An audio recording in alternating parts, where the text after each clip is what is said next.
Hello friends, welcome to my channel law man. तो आज हम पढ़ेंगे आर्टिकल 19।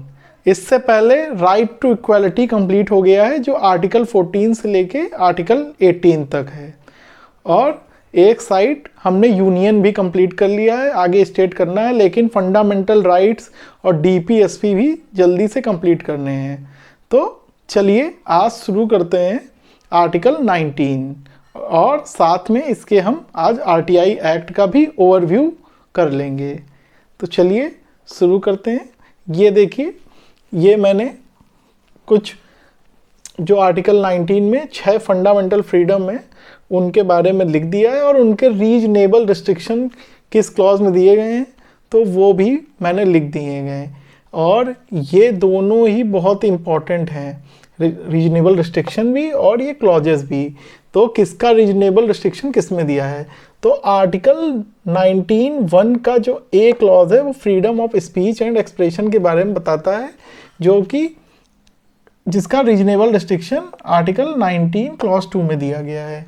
इसके अलावा आर्टिकल 19(1) भी freedom to assemble peaceably and without arms article 19(3) में दिया हुआ है रीजनेबल रिस्ट्रिक्शंस। आर्टिकल 19(1) में दिया है freedom to form associations and unions, ये इसका रीजनेबल रिस्ट्रिक्शन 19(4) में दिया है। Article 19(1) freedom of movement throughout the India article 19(5) में दिया है। Article 19(1) freedom to reside anywhere article 19(5) में इसका रीजनेबल रिस्ट्रिक्शन दिया है। आर्टिकल 19(1) में freedom to trade business and profession article 19(6) में दिया गया है। और आर्टिकल 19(1) का एप ये ओमिटेड कर दिया गया था, मतलब ख़त्म कर दिया गया था 44th कॉन्स्टिट्यूशनल अमेंडमेंट 1978 में, और इसको एक कॉन्स्टिट्यूशनल राइट बना दिया गया था। पहले फंडामेंटल राइट्स है तो अब कॉन्स्टिट्यूशनल राइट बन गया, और इसको 300A में कर दिया गया। तो ये था राइट टू प्रॉपर्टी। तो ये सारी फ्रीडम्स है, ये रीजनेबल रिस्ट्रिक्शंस। तो एक एक करके सारे हम समझते हैं, ठीक है। तो सबसे पहले हम समझेंगे आर्टिकल 19(1)(a। तो चलिए एक एक करके सारे समझते हैं।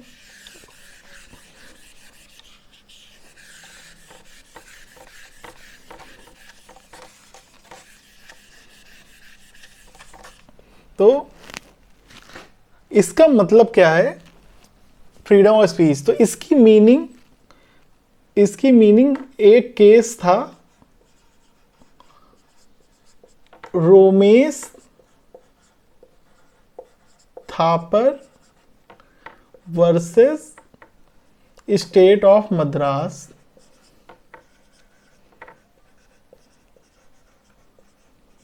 नाइनटीन 1950 में दी गई है। तो इसमें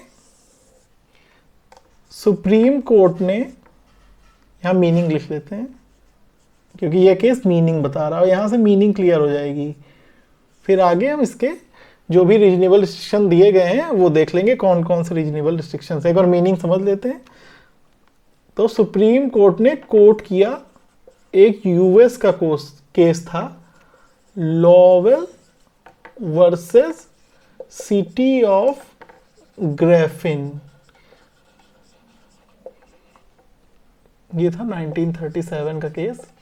इसको कोर्ट किया सुप्रीम कोर्ट ने, और सुप्रीम कोर्ट ने कहा कि कोई भी चीज जो माउथ के द्वारा, मतलब मुंह के द्वारा बोली जाती है या कही जाती है, या फिर उसको रिटन फॉर्म में पब्लिश करते हैं या प्रिंट करते हैं, तो वो सारी चीज़ें ही प्रिंट में, मतलब वो सारी चीज़ें ही freedom of speech and expression में आती हैं। वो चाहे प्रिंट हो, चाहे पब्लिकेशन हो, इवन सर्कुलेशन हो।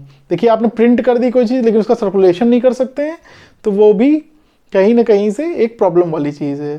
तो कोई भी चीज़ हो, या आप अपने मुंह से ओरली बोल रहे हो, या फिर रिटन, या फिर पब्लिकेशन के थ्रू, या एनी अदर मीडियम, तो वो सारी ही स्पीच एंड एक्सप्रेशन के अंडर आती है। तो इस केस में यही कहा गया था। तो ये रही स्पीच एंड एक्सप्रेशन की मीनिंग। अब हम देख लेते हैं रीजनेबल रिस्ट्रिक्शंस क्या क्या हैं स्पीच एंड एक्सप्रेशन पे।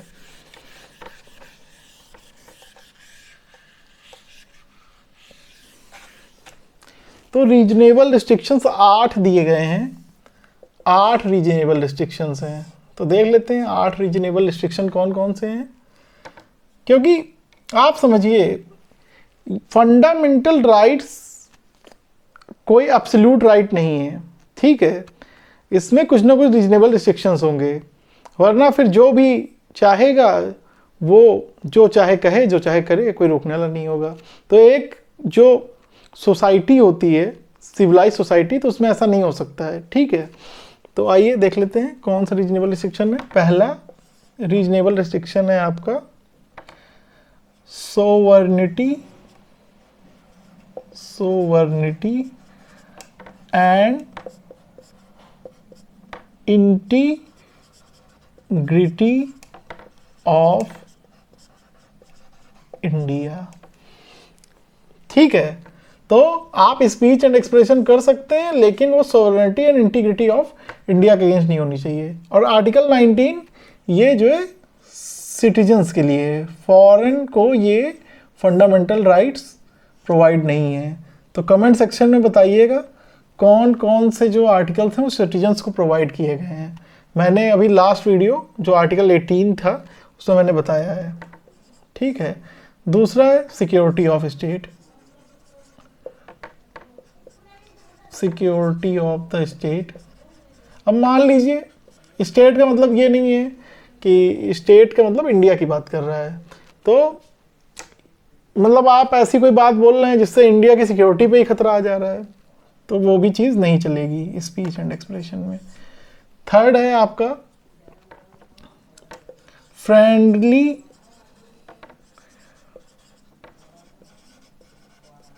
रिलेशंस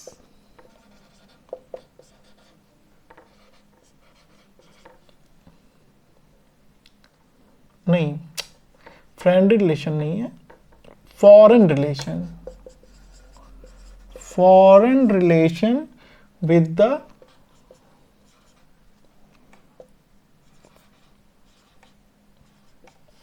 फ्रेंड्स नेशन या फिर फ्रेंडली नेशन। तो अगर फॉरेन रिलेशन है, फ्रेंड नेशन आप उस पर बोल रहे हो, तो वो चीज़ रीजनेबल रिस्ट्रिक्शन में आ जाएगी, ठीक है। इसके अलावा पब्लिक ऑर्डर मीन्स जो कानून के द्वारा सिस्टम एक बना हुआ है, एडमिनिस्ट्रेशन सिस्टम जिसको बोल सकते हैं। अगर आप उसके अगेंस्ट स्पीच एंड एक्सप्रेशन दे रहे हो तो आप प्रॉब्लम में आ सकते हो। फिर आप कुछ भी बोल रहे हो उसमें मॉरलिटी और डिसेंसी होनी चाहिए, मतलब ऐसा नहीं कि आप कुछ भी बोले जा रहे हो, ठीक है। फिर इसमें कंटेम्प्ट ऑफ कोर्ट है, कोई भी चीज़ हो आप कोर्ट के अगेंस्ट नहीं बोल सकते। और कंटेम्प्ट ऑफ कोर्ट के बाद है आपका डिफेमेशन, किसी की रेपुटेशन को आप नहीं खराब कर सकते हो। और 8वां है आपका इंसाइटमेंट ऑफ ऑफेंस, कोई ऑफेंस को आप बढ़ावा नहीं दे सकते हो, मतलब कुछ लोग उकसा देते हैं ऑफेंस को, ठीक है। तो ये सारी चीज़ें जो है आ जाएंगी रीजनेबल रिस्ट्रिक्शंस में। अब मीनिंग हो गई, रीजनेबल रिस्ट्रिक्शंस हो गए। अब जल्दी से देख लेते हैं हम कुछ केसेस, ठीक है। जल्दी से हम केसेस देख लेते हैं। तो पहला केस है कि ये है right to remain silent is included in the article 19(1)(a). तो राइट टू रिमेन इसमें जो है शामिल है। तो इसमें एक केस हुआ Bijoe Emmanuel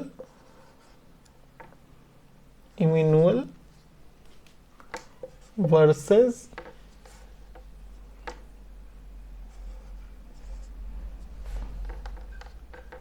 state of Kerala.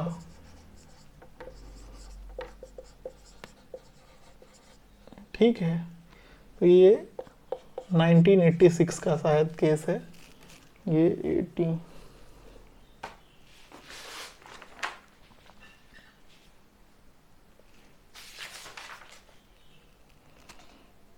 जी 1986 का केस है ये।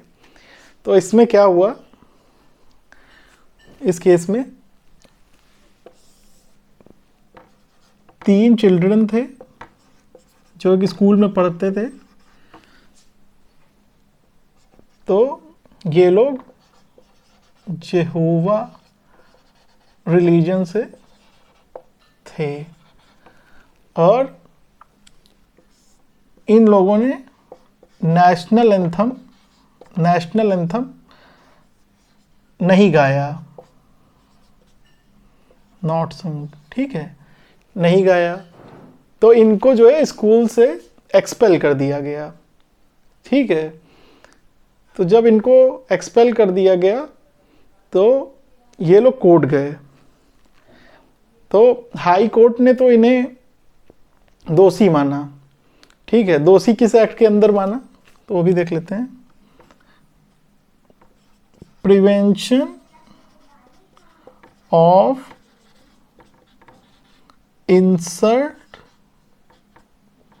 ऑफ नेशनल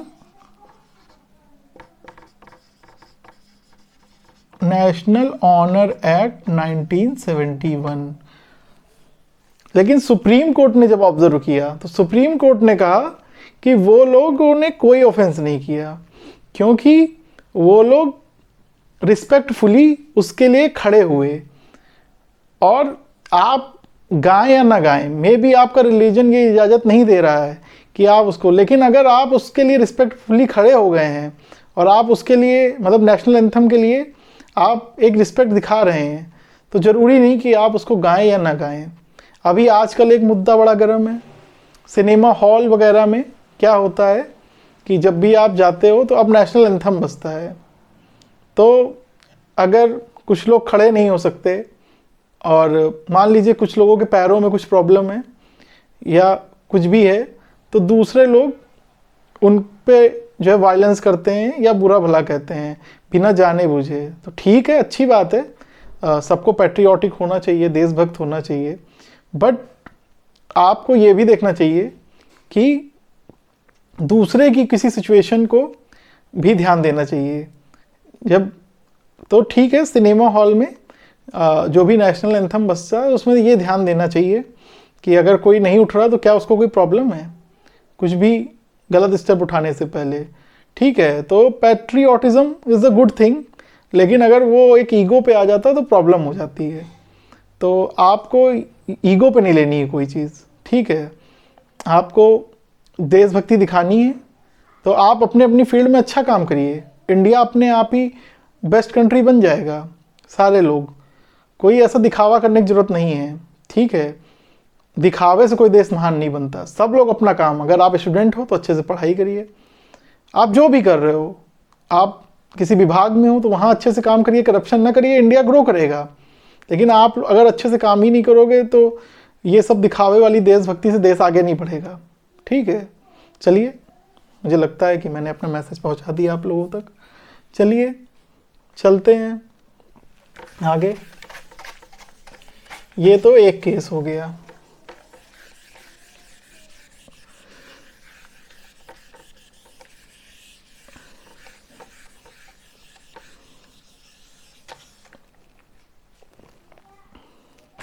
तो अब बात आई प्रेस की कि इसमें राइट टू प्रेस इंक्लूडेड है कि नहीं। राइट टू प्रेस इसमें ही इंक्लूडेड है। कैसे पता चलता है? राइट टू प्रेस मतलब पत्रकारिता का अधिकार, तो ये इंक्लूडेड है। तो कुछ केसेस देख लेते हैं। तो केस एक हो जाएगा ब्रिज भूषण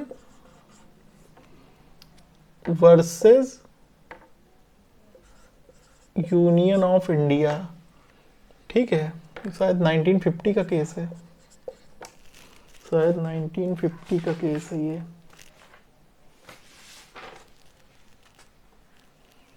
जी, ये 1950 का है। यूनियन ऑफ इंडिया नहीं, स्टेट ऑफ दिल्ली है ये, स्टेट ऑफ दिल्ली है।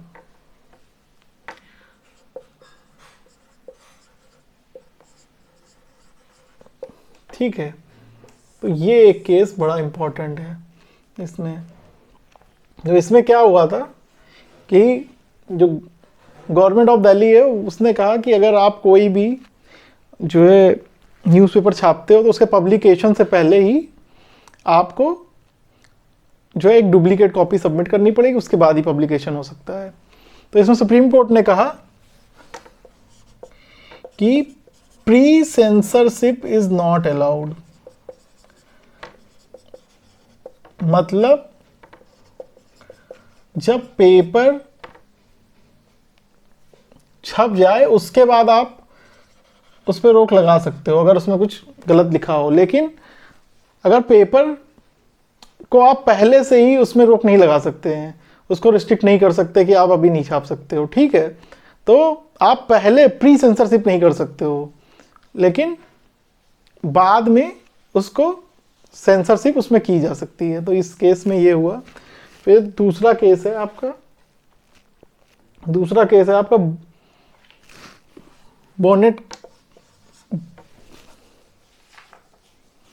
बेनेट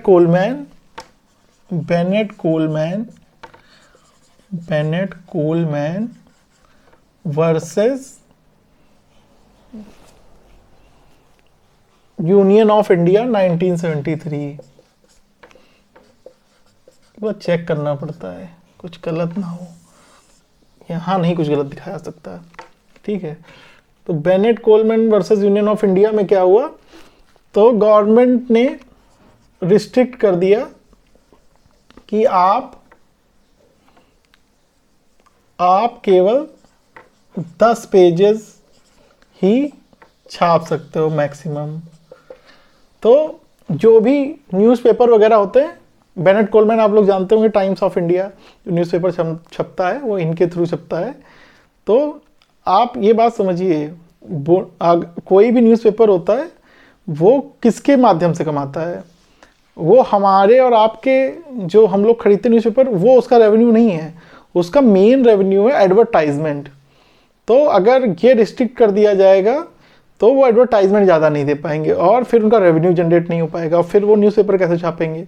तो यहाँ पे भी कोर्ट ने कहा कि आप जो है ये नहीं तय कर सकते कि वो कितने पेज छापें, ये डेट्रीमेंटल है, मतलब ये नुकसानदायक है फॉर न्यूज़पेपर पब्लिकेशन।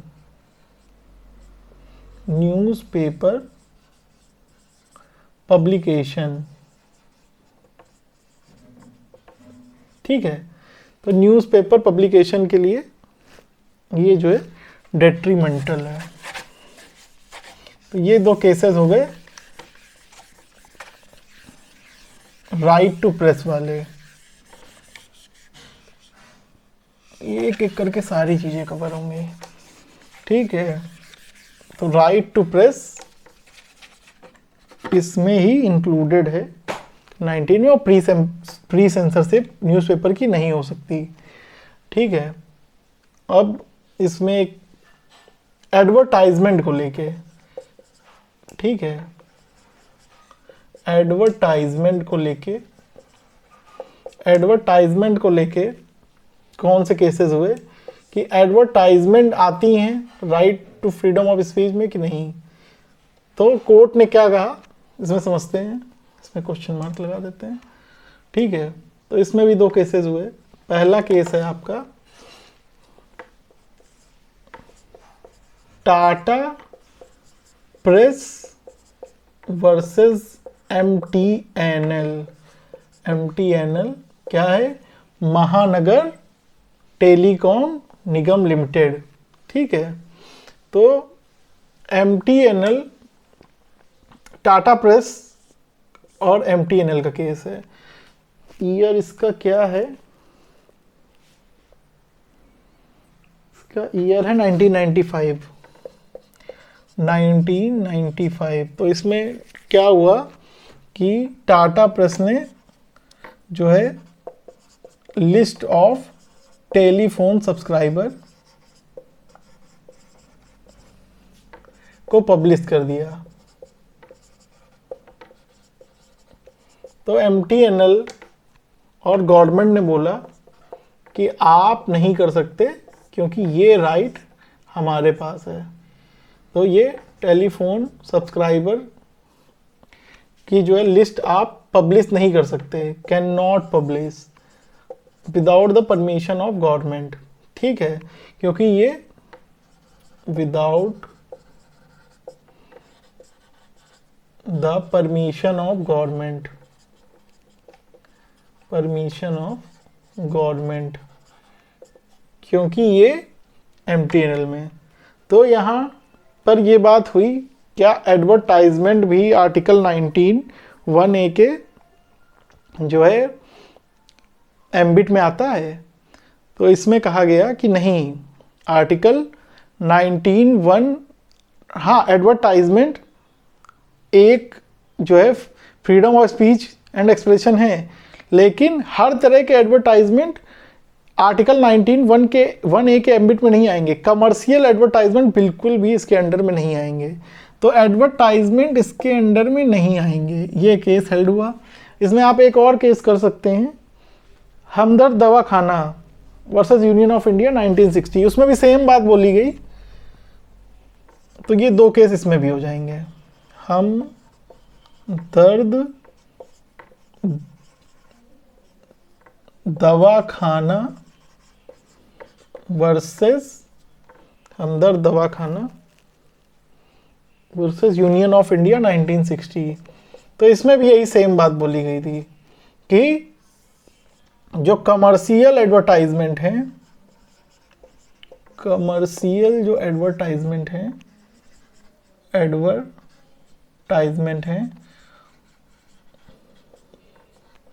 टाइम, वो आर्टिकल 19(1) के एम्बिट में नहीं आते हैं। आर्टिकल 19(1)(a) के एम्बिट में नहीं आते। ठीक है, तो ये हो गया आपका जो है एडवर्टाइजमेंट से रिलेटेड। देखिए लॉ में ना केसेस बड़े इंपॉर्टेंट है। सुप्रीम कोर्ट क्या बोल रहा है, क्योंकि सुप्रीम कोर्ट है ना, जो उसके डिसीजन होते हैं वो लॉ ऑफ द लैंड है, और जो कि बहुत ज़रूरी है आपको समझना कि अगर सुप्रीम कोर्ट बोल रहा है तो कुछ तो उसके मायने हैं। कई लोग सुप्रीम कोर्ट की बुराइयां करते हैं, बोलते हैं भाई सुप्रीम कोर्ट गड़बड़ है, लेकिन आप अगर अच्छे से जजमेंट पढ़ेंगे तो आपको समझ में आएगा कि उन्होंने सिटीजन्स के राइट को बचाने के लिए क्या क्या किया है। ठीक है, पार्लियामेंट अपना काम करती है, लेकिन जो इंटेंशन है पार्लियामेंट की वो सुप्रीम कोर्ट देखती है कि whether it is a right और रॉन्ग। फिल्म सेंसरशिप के बारे में बात हुई।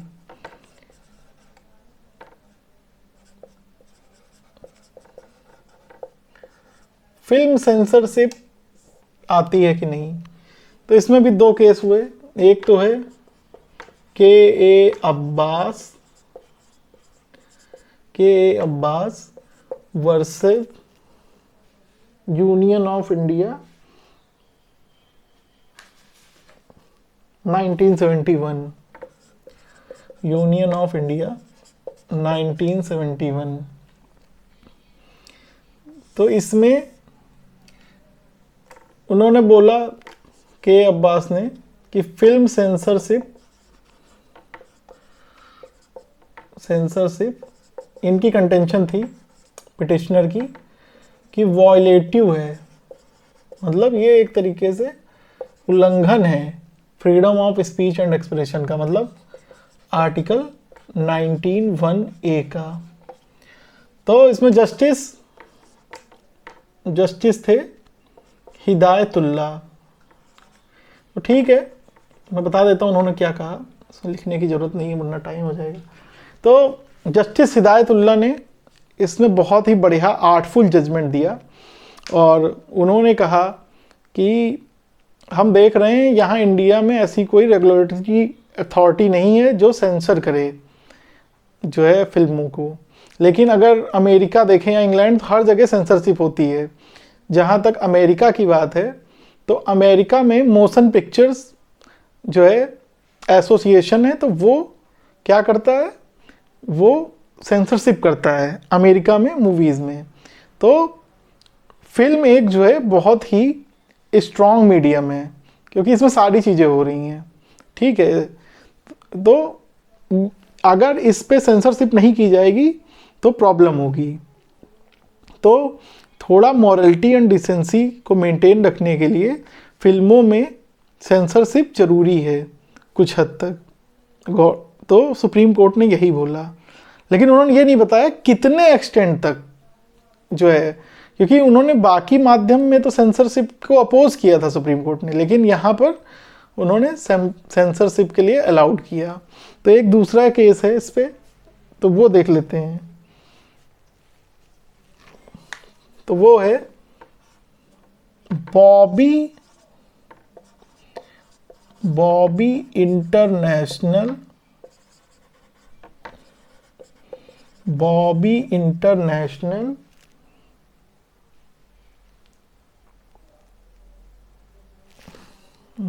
Art international versus Ompal Singh. तो ये केस था आपका 1995 का 1906 का था। तो एक मूवी थी बैंडिट क्वीन, सुना होगा आप लोगों ने, बड़ी फेमस मूवी है, ठीक है, इसको कई अवार्ड भी मिले हैं। तो बैंडिट क्वीन को सेंसर बोर्ड ने ए सर्टिफिकेट दिया, फिर रेफर कर दिया रिवीजन कमेटी को। देखिए यहाँ सेंसरशिप आपको समझ में आएगी, ठीक है। तो रिवीजन कमेटी ने भी ये सर्टिफिकेट दिया। तो जो यहाँ पे पिटिशनर थे तो वो चले गए एपिलेट ट्रिब्यूनल, ठीक है। उन्होंने बोला कि भाई ये इस मूवी को ये सर्टिफिकेट नहीं, इसको जो है फिल्म को रिलीज ही नहीं होने दिया जाए क्योंकि ये किसी जो है कम्युनिटी के अगेंस्ट इसमें चीज़ें दिखाई जा रही हैं। तो बट इन्होंने भी ए सर्टिफिकेट दे दिया ट्रिब्यूनल ने, पूरा फैसला सुनने के बाद। हाई कोर्ट के पास उन्होंने अपील की, तो हाई कोर्ट ने कहा कि ये फिल्म ऑब्सीन है, तो उन्होंने क्वैश कर दिया। सुप्रीम कोर्ट ने इसको एपिलेट ट्रिब्यूनल के जो ए सर्टिफिकेट वाला था उसको अपहेल्ड कर दिया कि ए ही सर्टिफिकेट मिलना चाहिए। तो यहाँ पर जो पिटिशनर थे वो चाहते थे कि बैंडिट क्वीन को जो है रिलीज ना होने दिया जाए क्योंकि ये किसी कम्युनिटी को एक बुरे फेम में दिखाती है, ठीक है। तो सुप्रीम कोर्ट ने कहा कि आप किसी भी मूवी को एक सीन से नहीं तय कर सकते वो अच्छी है कि बुरी है, आपको एज अ इंटायर पूरी फिल्म को देखना चाहिए। तो यहाँ फिल्म किसी कम्युनिटी के खिलाफ नहीं थी, यहाँ पे जो बैंडेड क्वीन मतलब फूलन देवी के साथ जो हुआ वो दिखाया गया था। क्या ऐसे समाज में सरकमटेंसेस बने कि वो एक जो है डाकू बनी। मैं कह रहा हूँ आप किसी भी कम्युनिटी के हो, ठीक है, मेरा नाम सिद्धार्थ चौरसिया है, अगर कोई चौरसिया गलत कर रहा है तो बिल्कुल मुझे उसका पूर्ण विरोध करना चाहिए, ठीक है। ऐसा नहीं है कि वो मेरी कम्युनिटी का है तो मैं उसको सपोर्ट करने लगूँ। वो आतंकवादी हो या फिर वो जो है एक गुंडा हो या माफिया हो या उसने रेप किया हो, आप किसी भी कम्युनिटी के हों, लोग ऑफेंड हो जाते हैं। मेरी कम्युनिटी का तो मैं उसको सपोर्ट करूँगा, वो भले ही कुछ भी हो। जब तक ये प्रॉब्लम इंडिया से दूर नहीं होगी, we can't be a develop nation. हम एक डेवलप नेशन की तरह ग्रो नहीं कर सकते, और ये एक प्रॉब्लम हमें सुधारनी पड़ेगी। कोई भी गलत हो, अपने घर में भी कोई गलत कर रहा हो तो हमें वहाँ पे ही उसके रोकना पड़ेगा, ठीक है। ऐसा नहीं है, आप रोकिए, और जिस दिन आप गलत रोकना चालू कर दोगे समाज अपने आप सुधर जाएगा। लोग कह रहे हैं समाज नहीं सुधर रहा है, आप चाहते हो कि वो समाज उस तरह रहे, इसलिए नहीं सुधर रहा है। तो ये है मेरा जो है मैसेज सुप्रीम कोर्ट जजमेंट के साथ, कि प्लीज़ किसी भी चीज़ को आइदर वे में ना लें, ठीक है। तो यहाँ पे सुप्रीम कोर्ट ने यही बोला, social evil is a evil, ठीक है। और यहाँ पे क्या हुआ, अपीलेट ट्रिब्यूनल की एक और बात सुप्रीम कोर्ट ने कही। अपीलेट ट्रिब्यूनल में यहाँ पर जो है चेयरमैन को छोड़कर जो 3 वुमेन थी उस ट्रिब्यूनल में, वो वुमेन थी, ठीक है, चेयरमैन को छोड़ के। तो वो भी ये नहीं चाहेंगे कि किसी वुमेन को गलत तरीके से पोर्ट्रे किया जाए, या अगर कोई मूवी बनी है तो वुमेन को एक मतलब गलत तरीके से दिखाया जाए। तो यहाँ पर ये चीज़ हो गई, ठीक है। तो यहाँ पे ए सर्टिफिकेट इसको मिल गया। तो फिल्म सेंसरशिप अलाउड है, ठीक है। आप कट एंड मॉडिफिकेशंस कर सकते हैं फिल्म में। तो ये फिल्म सेंसरशिप की रही बात। तो एक एक करके हम सारी चीज़ें कवर कर रहे हैं। तो ये हो गई फिल्म सेंसरशिप की बात। इसके अलावा तो ये बंद को लेकर है केस, बंद को लेके है। तो क्या पॉलिटिकल पार्टीज जो बंद करती हैं,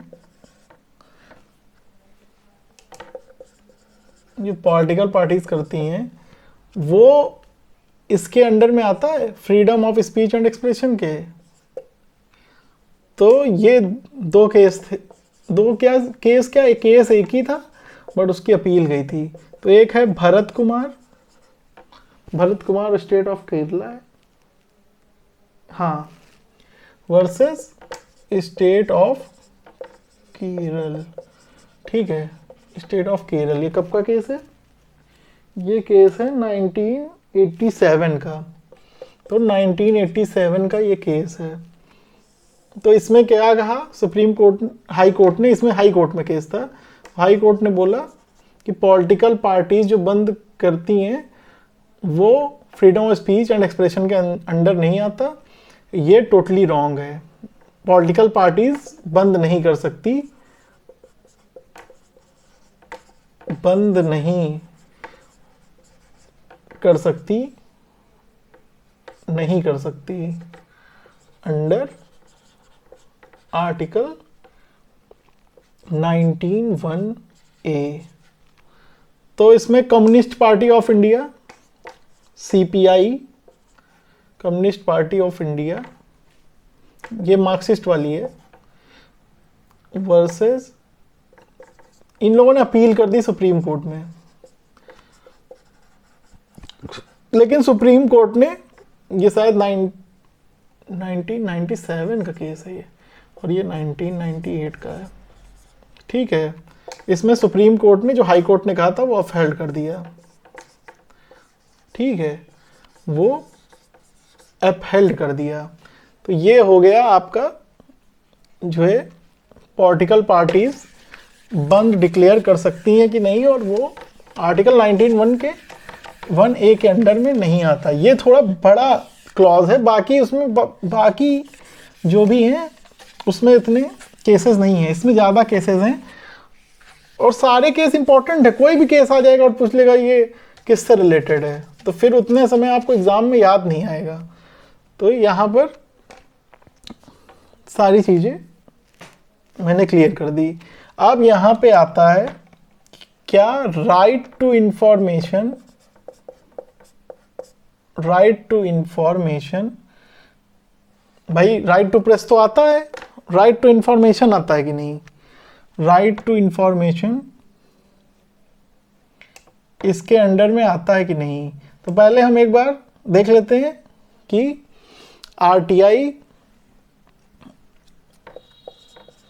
एक्ट क्या है। ठीक है, तो देख लेते हैं राइट टू इंफॉर्मेशन एक्ट, एक ओवरव्यू लेंगे, बहुत इंपॉर्टेंट है, ये हर जगह आता है, ये आपको पता होना चाहिए। ठीक है, इसका ऑब्जेक्ट क्या था? ऑब्जेक्ट था ओपननेस, ट्रांसपेरेंसी और अकाउंटेबिलिटी। अकाउंटेबिलिटी लानी थी जो भी सरकारी विभाग होते हैं सब में। ठीक है, तो इसका सेक्शन जो 5 है ये बोलता है कि PIO मतलब पब्लिक इंफॉर्मेशन आपको स्टेट गवर्नमेंट और सेंटर सभी के विभागों में नियुक्त करना पड़ेगा, एवरी डिपार्टमेंट। ठीक है, तो आप अगर PIO नहीं होगा फिर आप इसको पब्लिक इंफॉर्मेशन ऑफिसर कहते हैं, तो आप इंफॉर्मेशन किससे मांगोगे? तो इंफॉर्मेशन मांगने का सेक्शन है सेक्शन 6। सेक्शन 6 में बताया गया है कि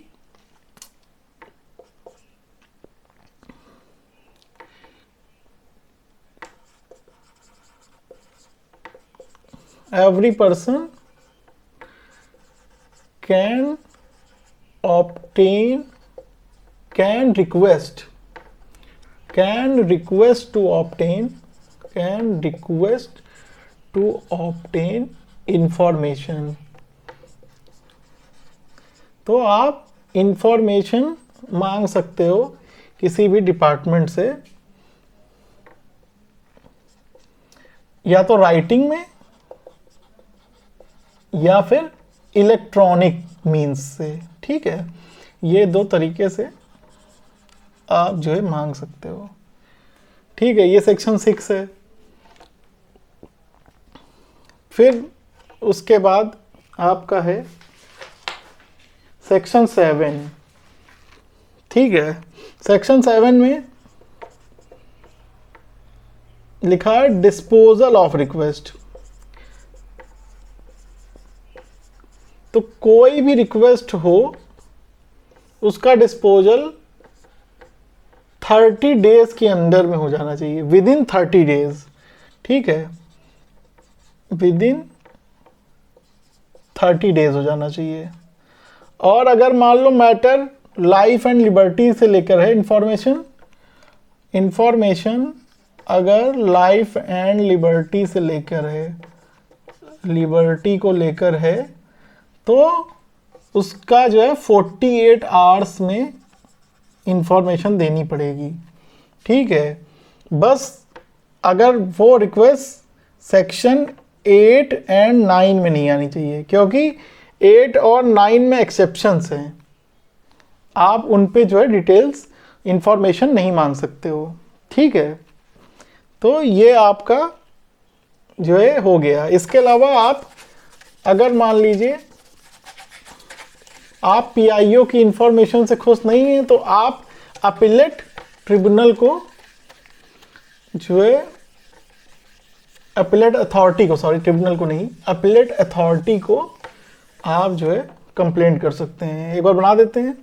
सबसे पहले PIO के पास जाएंगे, PIO नहीं मैटर सॉल्व करता है, अपीलेट अथॉरिटी के पास जाएंगे। ठीक है, अपीलेट अथॉरिटी नहीं सॉल्व करती है तो आप जाएंगे सेंटर इंफॉर्मेशन कमीशन या स्टेट इंफॉर्मेशन कमीशन, मतलब अगर स्टेट का कोई विभाग है तो स्टेट इंफॉर्मेशन कमीशन जाएंगे, और अगर सेंटर का है तो सेंटर। ठीक है, तो ये करेंगे अपीलेट अथॉरिटी से। यहाँ पे इनको 30 डेज में करना पड़ेगा, with in 30 days, with in 30 days, with in 30 days इनको करना पड़ेगा, इनको 30 डेज करना पड़ेगा। ठीक है,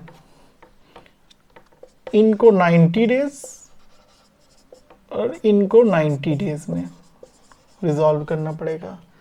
ठीक है, अगर कोई पीआईओ आपकी रिक्वेस्ट नहीं मानता है विदाउट एनी रीजनेबल कॉज, या फिर अगर उसके पास इंफॉर्मेशन पहुंच गई है, वो जो है उसको छुपाने की कोशिश करता पीआईओ, तो ऐसे में जितने दिन तक वो छुपाएगा पर डे के 250 रुपये उस पर पेनाल्टी लगेगी, लेकिन 2500 से ज़्यादा नहीं। और इसके अलावा पीआईओ को एक बार जो है सेंटर इंफॉर्मेशन कमीशन या state information opportunity to being heard भी देगा, मतलब एक बार सुनेगा कि भाई क्यों नहीं दिया उनको इन्फॉर्मेशन, या इन्फॉर्मेशन क्यों छुपाई गई।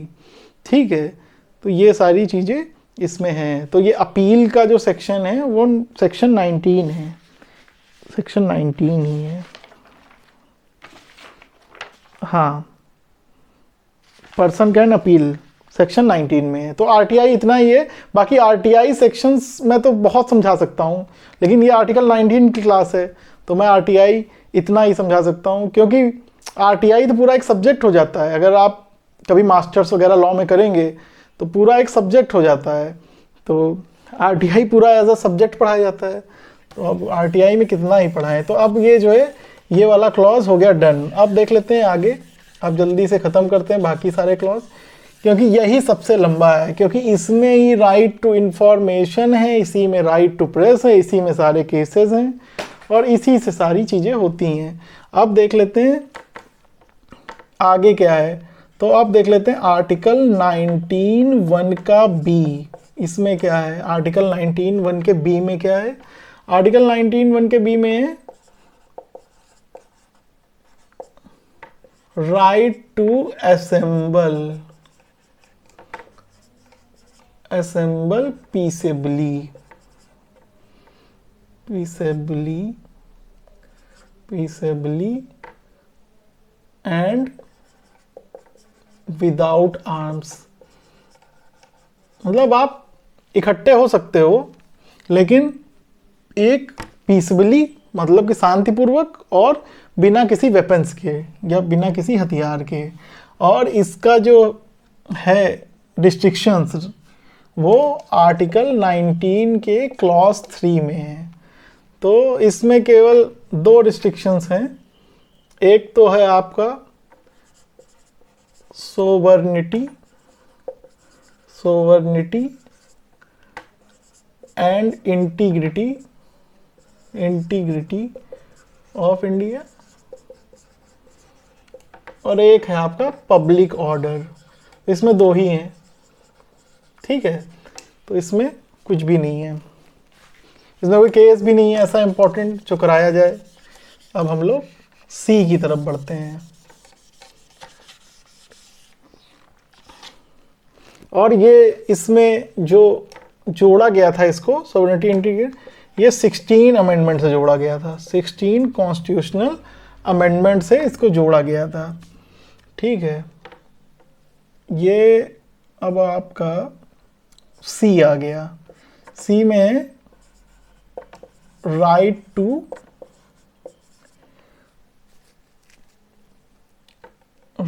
टू फॉर्म एसोसिएशंस या यूनियन, या यूनियंस, ठीक है। इसका रीजनेबल रिस्ट्रिक्शन कहाँ दिया गया है। इसका दिया गया है आर्टिकल 19 के क्लॉज 4 में, ठीक है। तो इसमें सॉवरेनिटी इंटीग्रिटी, इसमें भी 16 कॉन्स्टिट्यूशनल अमेंडमेंट शायद 1968 का है, 1968 का है ये, ठीक है। 1968 की ये बात है, तो ये इसमें जोड़ा गया था। ठीक है, इसके अलावा इसमें एक और चीज़ जोड़ी गई, मॉरलिटी। इसमें 3 ग्राउंड हैं, इसमें 3 ग्राउंड है, 1, 2 एंड 3। 16 कॉन्स्टिट्यूशनल अमेंडमेंट देख लेते हैं, 16 कॉन्स्टिट्यूशनल अमेंडमेंट के बारे में। जब करा ही रहे हैं तो फिर अच्छे से ही कराते हैं।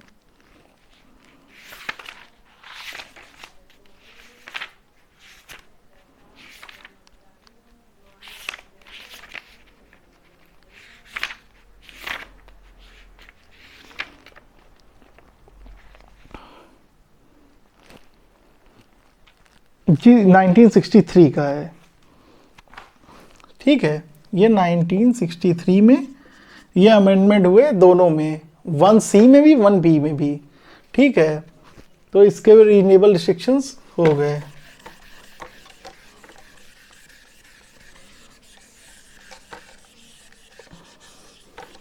देखिए, रीजनेबल रिस्ट्रिक्शंस याद कर लीजिए, बहुत इंपॉर्टेंट है। आ जाएंगे एग्ज़ाम में तो मालूम नहीं चलेगा कि कौन से किसके थे और कितने थे, इसलिए यहाँ क्लियरली मेंशन किए जा रहे हैं। ठीक है, फिर आया आपका डी, इसमें है राइट ऑफ मूवमेंट। ठीक है, तो राइट ऑफ मूवमेंट आप कहीं भी कर सकते हो। इसी में आर्टिकल 19 थोड़ा सिमिलर हैंगे, तो इसलिए साथ में लिख दे रहे हैं, movement throughout the India, throughout the territory of India. ठीक है, तो ये डी था। यही है right to residence, right to residence, कहीं भी आप रह सकते हो थ्रू आउट द इंडिया। ये भी यही है, ये भी यही है। ठीक है, कहीं मूव कर सकते हो, विद इन स्टेट कर सकते हो, या फिर स्टेट टू स्टेट भी कर सकते हो। तो ये जो है राइट है। तो ठीक है, आपको कोई नहीं रोक सकता कहीं जाने से या कहीं घर बनाने से पूरे इंडिया में। इससे क्या होता है कि ये इंडिया में एक यूनिटी रहेगी। मतलब ये कोई नहीं सोचेगा कि अगर मैं यूपी का हूँ तो मैं महाराष्ट्र में रह सकता हूँ, मैं महाराष्ट्र का हूँ तो यूपी में नहीं रह सकता हूँ। तो इस तरह की चीज़ें। ठीक है, इसका जो है दिया गया है, इन दोनों के एक साथ ही दिए गए हैं। तो ये इसका है रीजनेबल रिस्ट्रिक्शन 19(1) का, 1 का नहीं, आर्टिकल 19(1) का 5। ठीक है, तो 5 में इसके रीजनेबल रिस्ट्रिक्शंस दिए गए हैं। एक तो हो जाएगा इंटरेस्ट ऑफ जनरल पब्लिक, मतलब जनरल पब्लिक को कोई हार्म ना पहुंचे। दूसरा, इंटरेस्ट ऑफ शेड्यूल्ड ट्राइब्स। ठीक है, अब ऐसा नहीं आप बोल सकते हो कि जाके हम कहीं ट्राइबल एरिया में जाके अपना घर बनाएंगे, क्योंकि देखिए ट्राइबल एरिया का एक जो है कस्टम होता है, एक तरीका होता रहने का, और अगर वहाँ पर जाकर सब लोग रहने लगेंगे तो उनका कल्चर को प्रॉब्लम होगी। ठीक है, उस पर इंटरफेरेंस होगी और इंटरवेंशन होगी। ठीक है, तो ये हो गया आपका डी और ई। अब लास्ट है आपका आर्टिकल 19(1) का जी। अब तो भाई ओमिट हो गया, तो यही बचा, और ये है right to trade, profession and business. ठीक है, तो ट्रेड और बिजनेस में ये डिफरेंस है कि ट्रेड एक जो है छोटा टर्म है और बिजनेस एक जो है वाइडर टर्म है। ठीक है, ये एक नैरो है और ये वाइडर टर्म है। तो बिजनेस में मैन्युफैक्चरिंग, डिस्ट्रीब्यूशन और सेलिंग सारे काम, इसमें क्या बाइंग एंड सेलिंग, ट्रेड में ये काम होता है, ठीक है। और प्रोफेशन कोई भी हो गया, मान लीजिए एडवोकेसी हो गई या फिर डॉक्टर हो गया, तो इस तरह के प्रोफेशन जिसमें जो है एक स्पेशल स्किल लगती है तो उसको प्रोफेशन कहते हैं। तो ये तीनों का डिफरेंस क्लियर हो गया। अब इसका जो है जो रीजनेबल रिस्ट्रिक्शन है वो है आपका आर्टिकल 19(6) में दिया गया है।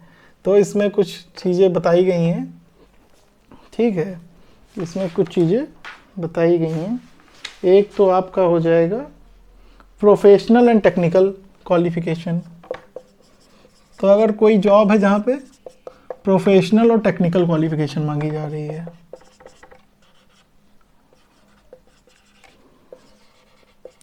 तो ये एक रीजनेबल रिस्ट्रिक्शन। अगर मान लीजिए मैं एक एडवोकेट हूँ तो मैं जाकर जो है ये नहीं कह सकता हूँ कि मुझे जो है अब जो है ऑपरेशन करना है पेशेंट का, मैं अभी डॉक्टर ही बनूंगा, तो ऐसा नहीं हो सकता भाई। टेक्निकल और स्पेशल नॉलेज होती है हर चीज़ की, प्रोफेशनल नॉलेज होती है, ये नहीं कि कोई भी उठकर मोनोपोली ऑफ स्टेट,